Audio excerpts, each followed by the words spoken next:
warahmatullahi wabarakatuh. Kembali lagi bersama saya Arnitia Permana dalam kelas Arnitia. Kali ini kita masih akan membahas tentang teks eksplanasi. Oke, tapi membahas dari segi struktur, aspek kebahasaan, dan cara penyajiannya, atau KD 3.10 dan 4.10.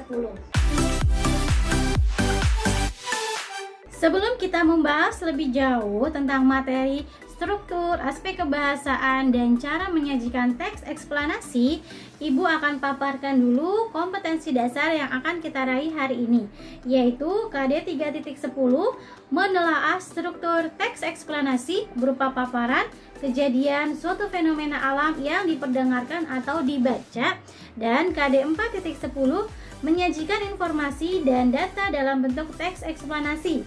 Proses terjadinya suatu fenomena secara lisan dan tulis dengan memperhatikan struktur, unsur kebahasaan atau aspek lisan. Tujuan pembelajarannya adalah kalian mampu menelaah struktur dan aspek kebahasaan teks eksplanasi, dan kalian mampu menyajikan informasi dalam bentuk teks eksplanasi. Baiklah, sekarang langsung saja kita mulai pembahasan tentang struktur teks eksplanasi. Struktur yang pertama disebut dengan identifikasi fenomena. Jadi, paragraf pertama itu biasanya berupa identifikasi fenomena, ya. Membahas secara singkat tentang apa yang akan kita paparkan, objek apa, atau fenomena apa, atau budaya apa, atau hal-hal apa yang akan kita bahas. Jadi dibahas secara singkat di fenomena atau di identifikasi fenomena. Lalu kita masuk ke struktur yang kedua, yaitu rangkaian kejadian. Nah, ini baru berupa proses-prosesnya nih, atau cara-caranya, atau urutan-urutannya. Nah, ini bisa dijelaskan secara kausalitas maupun kronologis. Oke? Nah, kausalitas itu maksudnya apa? Itu sebab akibat. Jadi, menjelaskan proses atau cara dengan sebab akibatnya. Sebabnya dijelaskan dulu, baru setelah itu akibatnya. Lalu kalau kita menjelaskan secara kronologis, berarti itu secara urutan. Pertama, kedua, ketiga, selanjutnya sampai pemaparan itu selesai. Oke? Dan struktur yang ketiga adalah ulasan. Oke? Ini artinya adalah komentar atau penilaian kita terhadap kejadian yang sedang dibahas atau yang sudah dibahas sebelumnya. Oke, itulah struktur dari teks eksplanasi. Oke, selanjutnya kita akan membahas tentang kaidah atau aspek kebahasaan dalam teks eksplanasi. Aspek kebahasaan atau kaidah kebahasaan yang pertama adalah terdapat kata teknis atau istilah bidang tertentu. Misalnya kita membahas tentang fenomena alam. Nah, di situ misalnya kita mau membahas tentang gerhana, nanti akan ada kata-kata teknis misalnya tentang matahari, lalu ada misalnya nebula gitu ya. Terus misalnya kita membahas tentang gempa, berarti nanti akan dibahas tentang gempa tektonik, lalu berapa skala Richternya gitu. Oke, itu maksudnya adalah kata teknis atau istilah bidang tertentu.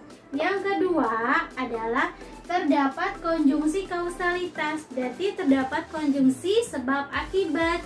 Nah, ini contohnya ada kata karena, lalu ada kata sebab, sehingga. Oke, dan yang ketiga adalah terdapat konjungsi kronologis, urutan.